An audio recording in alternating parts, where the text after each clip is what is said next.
Hey everyone, welcome to the HumAIn Workforce Podcast. I'm Sarah Lawrence, your host, and this podcast delves into the impact of artificial intelligence on the workforce and in particular on job design. This podcast is for HR professionals. However, if you're a business leader, a tech enthusiast, or simply curious about the future of work, you're also welcome here too. And today's guest is Fleur Mouchemore. Fleur is a seasoned learning and organisational development professional with over 15 years of experience across diverse industries. She's dedicated to fostering resilience, well-being and leadership development within workplaces. Fleur has specialised in development coaching and the design, development and delivery of workplace learning programs. She emphasises strategies that support organisations, leaders, and individuals in enhancing psychological well-being. Inspired by the Thrive at Work framework and the smart work design model developed by Professor Sharon Parker's team at Curtin University, Fleur integrates this evidence-based research into her consulting practice to help clients build sustainable approaches to workplace well-being. Recently, she completed Curtin University's Smart Work Design credential and continues to apply smart design principles to create impactful and resilient work environments. Thank you for joining us on the podcast today, Fleur. I'm really looking forward to hearing all about your background and in particular the work that you've been doing in the smart work design model. Thanks, Sarah. I'm really excited to be here. I love talking about smart work design and anything to do with employee well-being because I think it's something that I feel has not been addressed adequately by organizations. So yeah, I'm very excited to share maybe a different perspective than what people have considered around well-being. Thanks, Fleur. So I like to start with, what's your current role and how did you get there? Yeah, so I currently freelance and consult in the learning and organizational development space, but most particularly, I'm pivoting more towards the well-being area. So I got here really from I've got a very strong love of learning. So learning sort of has always been in my career at some way, shape, or form. And so started sort of doing learning and development work. And then through that work, really started to get an interest in, initially it was resilience and those kind of psychological aspects of work and people and so forth. And that just led me down different paths to eventually discovering the Thrive at Work framework. And when I discovered that, it was like a real light bulb moment for me around, this is what I've kind of been looking for. There was always something not quite right for me in the way the organizations approach well-being. So when I discovered that, and then that led into sort of understanding more about smart work design, I just became really enthusiastic and have just trying to incorporate that and really encourage people to look more closely at this credible evidence-based model that can really support well-being. So that's, not really a snapshot, is it? But it's No, the it's way I great. got to this point. It's great when you come across something that can piece everything together for you a Mm, bit. And it sounds like that model really did that for you in the Thrive piece in particular, but also yes. connecting it to the smart work design model. Yes. And a question around getting into some of the detail around the smart work design model for people who are listening. Mhm. How do you then define job design in particular? Because the Yeah. podcast is focused on the impact of artificial intelligence on job Yes. design. Yes. So, does the smart work design model define that? What job design actually is? Yeah, it talks the research in the space more describes it as work design. I mean, it's the Work same thing, instead of isn't it? job Work. So design. yeah, just for people who wanted to do research, if they search work design, that's often what the research will term it as. But basically, it's how the content and the organization of our work tasks and activities as well as our relationships and responsibilities. So how work is designed that captures all of those things. So that's a bit of a snapshot view. It's obviously more extensive than that. but it looks at, what activities are we doing? What relationships do we have? What are our responsibilities? Looking at all of those things. And then when we add in the psychological factors, there's aspects of our work that have psychological significance, meaning they impact our mental health.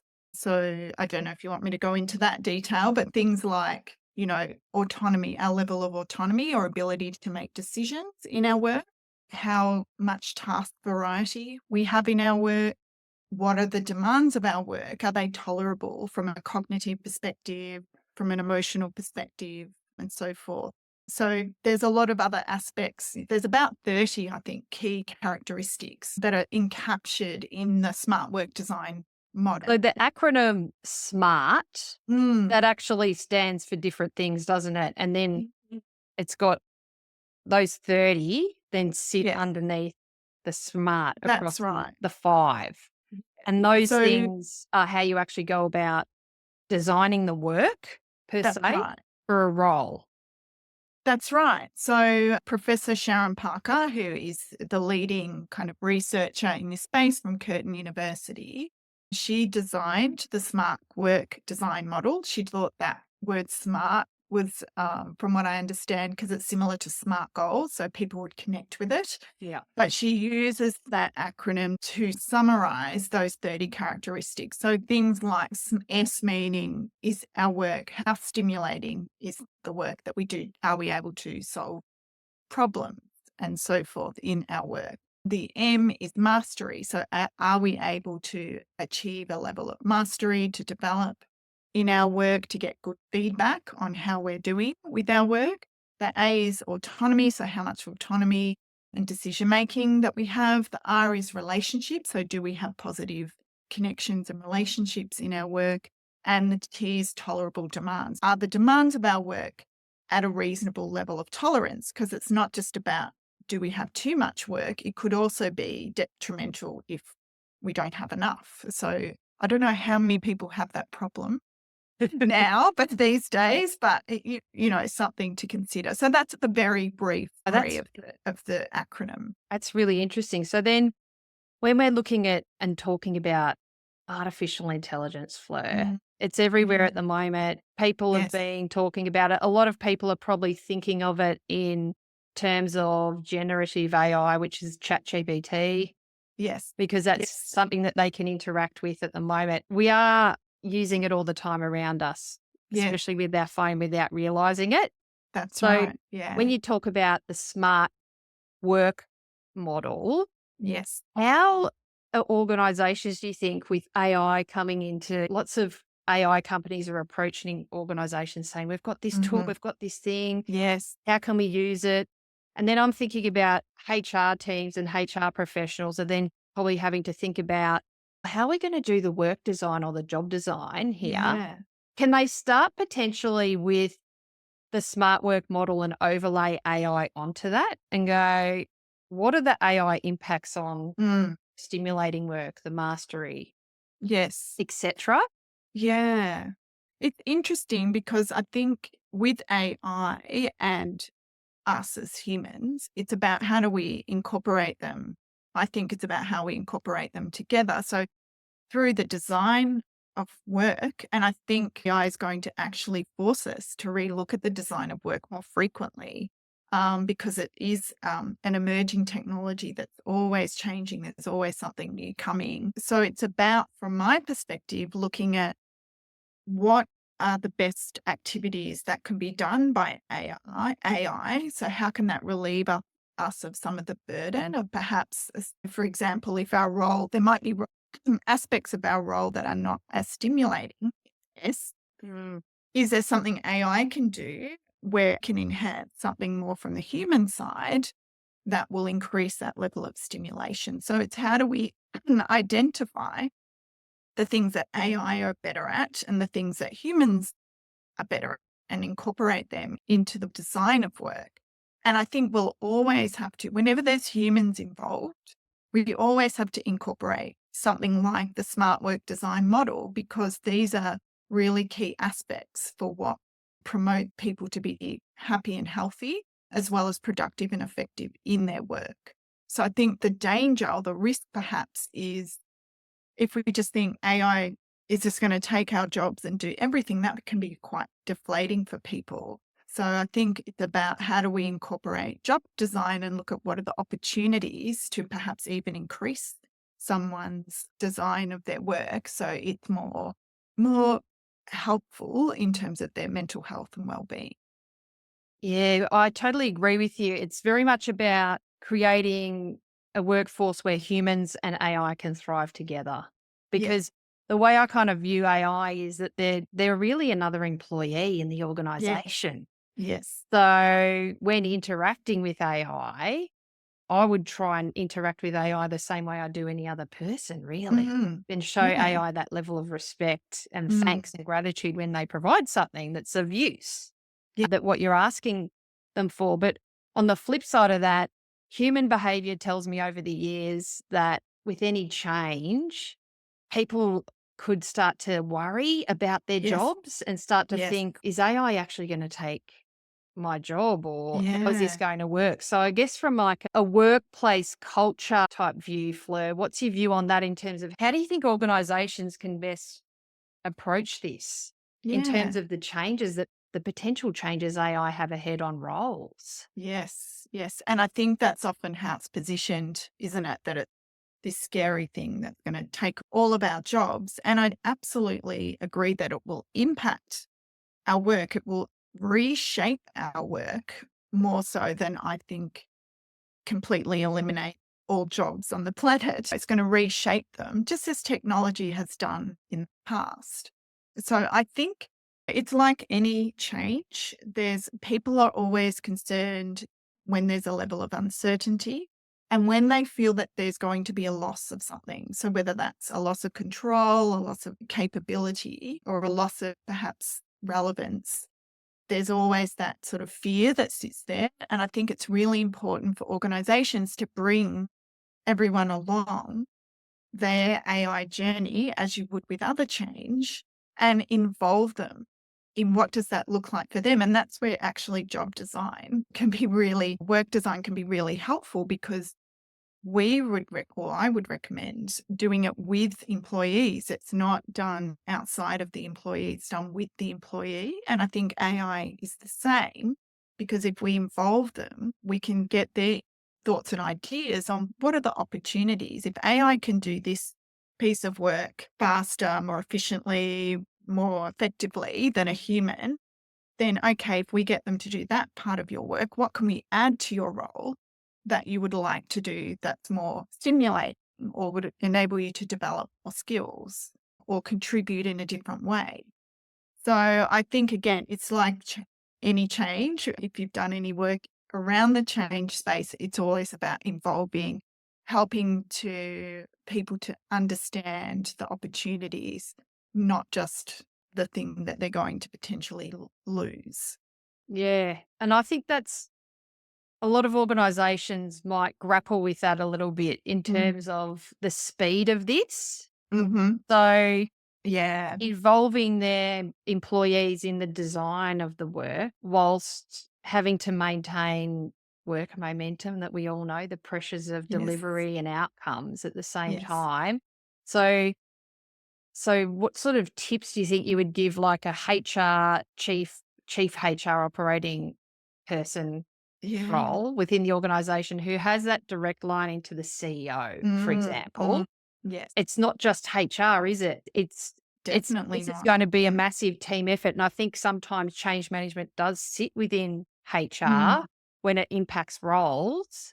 And Yes. sometimes organizations have the luxury of having a change management team, depending on the size of the Yes. organization. But this situation, I think now, because of the speed of change of AI, do you think that this is Mm. going to take, it's like more of a team effort in a sense, isn't it? Yeah. Like it's a whole Absolutely. organizational wide effort without making like the impact on employee well-being and mental health in this could be huge to a degree because Yes. people might really worry about, you know, and then you'll get people who might block it and you've got people who will Yes. deal with it differently.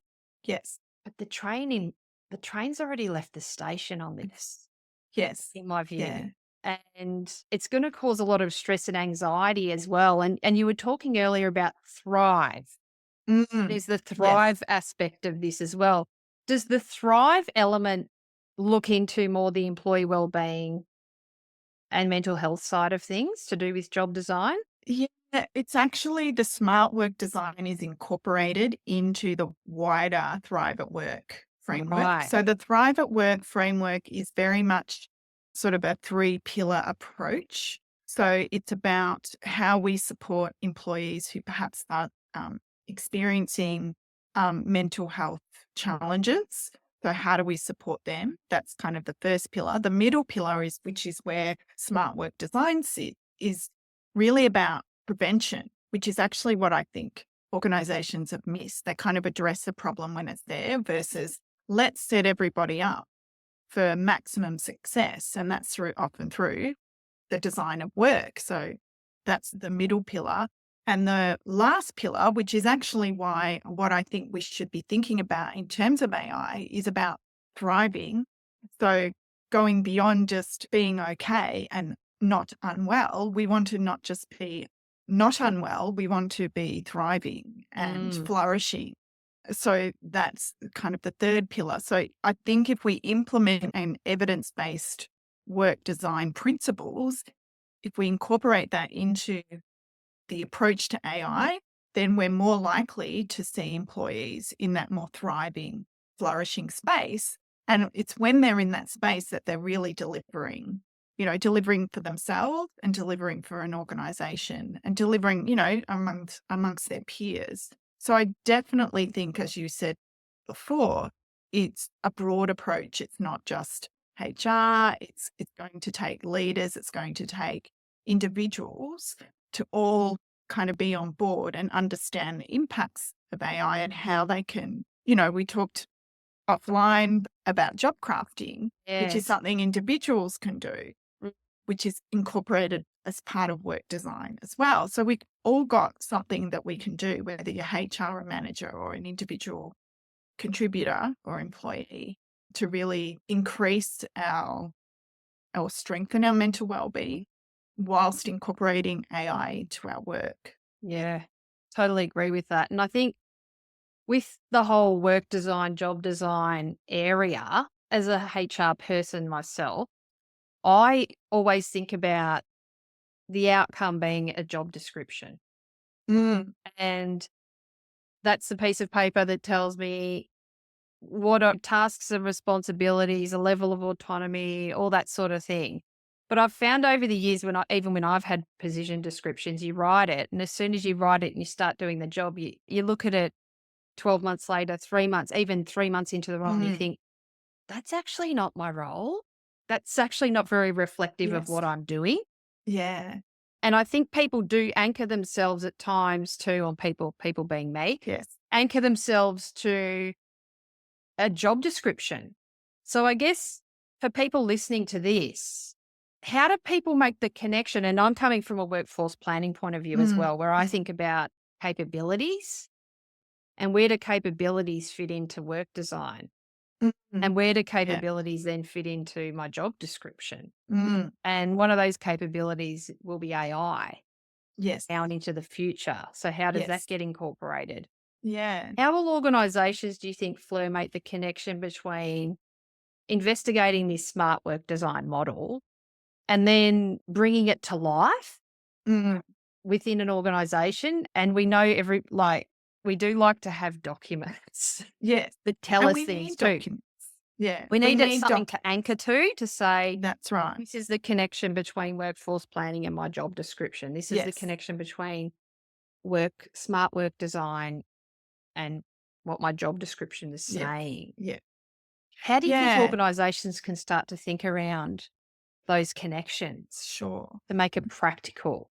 Yeah. And I think you're always going to have something to start with. Like, people need clarity on what their job tasks and responsibilities are. So they need that somewhere. But I think it's more about how we perceive the job description.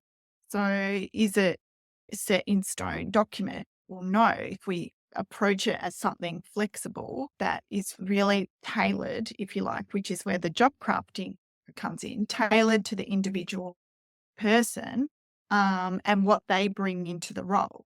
So yes, we still need to, and I know people need job descriptions also because, there might be awards that are attached, Yes, they are definitely. bandings and gradings Yes. and all of that. And you can still have, and capability is still an important part of that because that's the M, in smart work design mastery. So how are we giving people the opportunity to grow into this role or even to expand that role further based on the development of AI?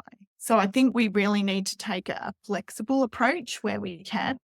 I know I'll blow someone else's horn, but there's a company called Tailored Thinking and they're based in the UK, and they suggested an alternative to the traditional job description. They call it a job canvas.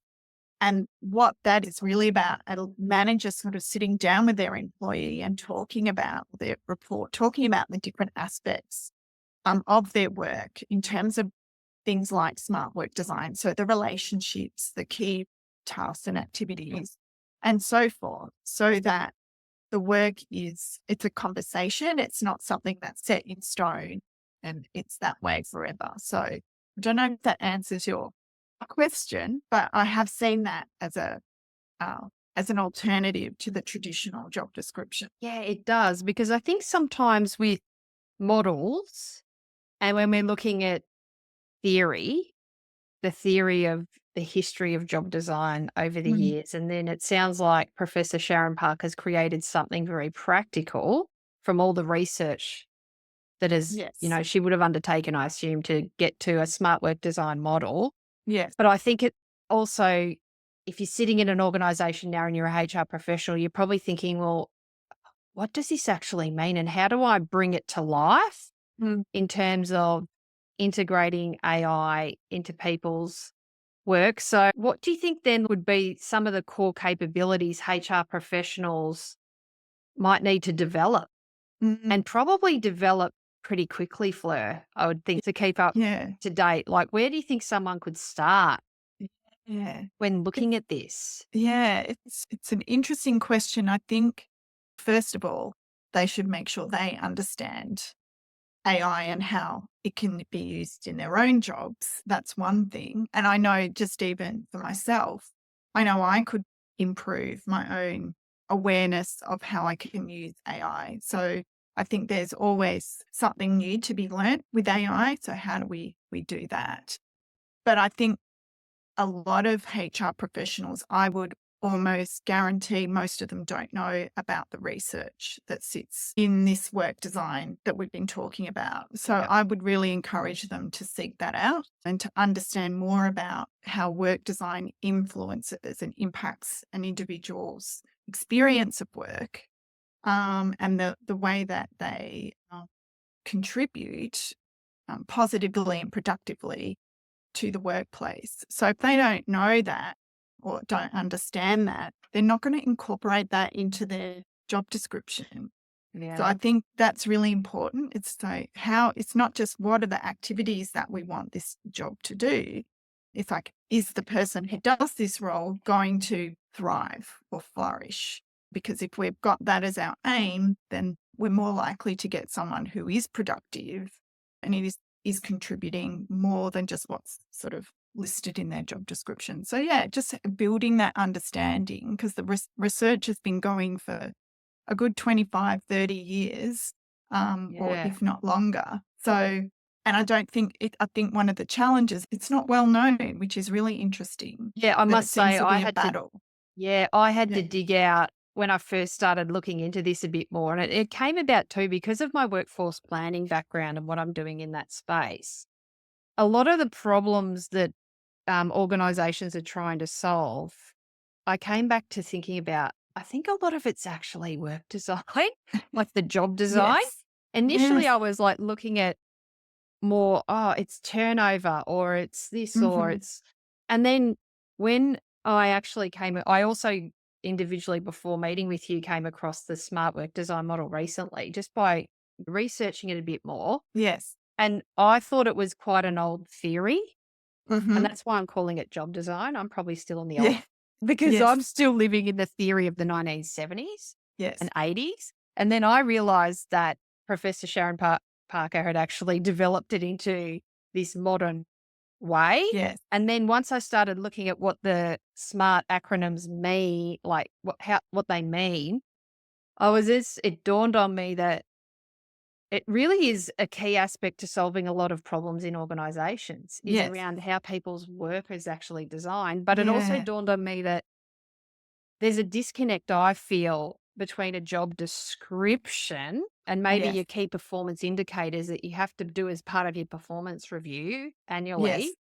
That's not your work design Yeah. necessarily. And Yeah. I feel like a lot of work design has happened by default, just by Mm. being at work and you evolving into Yes. who you are and how you operate That's without it right. actually being written down on that canvas you were talking about, Yes. Yeah. and articulated. And the concern I have is with AI is that things are moving so rapidly. If organizations aren't on the proactive front foot, like you talk Yeah. about smart work design being, it's a proactive management. Mm. Yes. People's roles could start to get really disjointed Yes. If very they're not quickly. already. Yeah, if not already, Yeah. very quickly, Yeah. couldn't they? And Yes. that's going to lead to potentially more disengagement, Mm. well-being issues at work, mental health potentially being Yes. impacted at work as well. Yeah. And so I think it's really important now more than ever to and I've had to educate myself too in Mm. this space. I'm Yes. not an expert in, as I'm calling it, job design, it's work design. Well, I'm it not can an be expert either, in I'm this sure. space. So it's really interesting to hear about all of your experiences with engaging with the model. And definitely as HR professionals are trying to navigate these requests, if they can just start there Yeah. with this model, I think that would be a great place. Yeah, I Mm. agree. And I think because what's happened in the past from a well-being perspective is we've given employees things like wellness apps and EAP services and meditation opportunity classes and stuff like that. And all of that is nice stuff. It can be useful, but we're putting the responsibility of well-being onto the employee. Whereas job design is often what might be the contributing factor to the person's psychological well-being, which meditation and so forth isn't going to resolve. So we're asking the organisation through HR and through their leaders to look at job design as the key to employee well-being rather than saying, oh, here you go, just call EAP or just do this meditation or exercise class. Sorry, I hope you can't hear that. I'm hearing a knocking. Can you hear that? No, I Sorry. can't hear that. That's fine. Sorry, Sarah. That's It's all just right. someone's, I think, next door neighbours being thing. No, but I know what you're saying. It's more of that proactive approach, isn't it? And empowering HR teams to design the work and help design the work and not have to be the total authority on it. It's really guiding Yeah. managers, guiding the CEOs, the business Yes. leaders on how to do this. Remembering that as a HR professional, you don't need to have all the answers. You don't need to know everything. You just need to No. know the basics and where to start and how to guide Exactly. And conversations yeah, to get absolutely. to get to the outcomes for the organization. So it's Absolutely. going to take a bit of courage too, potentially here Yes. for HR professionals to potentially step out of their comfort zones and start to try and take a proactive management to this. Yes. Yeah, absolutely. I think the leaders and the individuals doing the work are the experts versus whereas HR can really provide the structure and the framework to support them to design the work appropriately. So yeah, absolutely. I think you're right. It's not so much getting HR to do the designing, it's giving HR the opportunity to understand what makes good work design and positive work design and passing that on and influencing that amongst the organization through the leaders and the individuals. And like anything, is if you can involve the individual, again, that sort of taps into the A, which is autonomy. We're giving people some autonomy in terms of how to do their work that best fit, the organisation, but also the person that's got to do the activities. Yeah. That's brilliant, Fleur. Thank you so much. I My really pleasure. appreciate like all that insight and advice, like just tips for people, and so that they know where they can go now to just get the ball rolling on this one. And I think I don't know if it's Brene Brown said this, but it's progress, not perfection, isn't it? With all of Yeah, these things, like that's it's right. just starting and Yes, investigating and looking at it and seeing how you can start to maybe utilize it within your own that's it. organisation. Yeah, I think it's experimentation. Experimentation. And that's how you're going to, as a learning professional, experiential learning is usually the most impactful. So yeah, really getting people to get their hands dirty, so to speak, into work design, I think is one of the better approaches. Brilliant. So where can people find you, Fleur, and seek your assistance and find out more about what you're doing? Yeah, sure. LinkedIn is probably the best place to contact me. I also do a podcast myself, although very broad speaking on well-being, but we do talk about work design in that. And that's funnily enough called Coffee with Fleur. So that's with my co-podcaster, David Arnold. So there's a Coffee with Fleur website. So I think it's just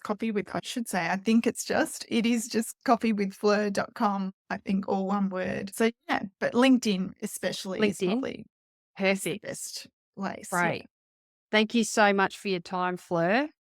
My pleasure, Sarah. It's And been we, lovely to chat, and we I'm look forward glad. to hopefully It's not continuing this easy. conversation another Yeah. time, because there's so much in what you just spoke about. We've only Yeah. just scratched the surface, I know. Yes. Hopefully down the track, we can get you back on and talk a bit more about work design, and Yes. in particular, AI by then probably will be 10 times smarter than me, but That's right. I know. we just need to all learn Happening how to so use it, quickly. befriend it, and treat it like another work colleague That's it. Yeah. at the end of the day. Incorporate it Great. for sure. Thanks, Fleur. Thanks, Sarah. See you later. See ya.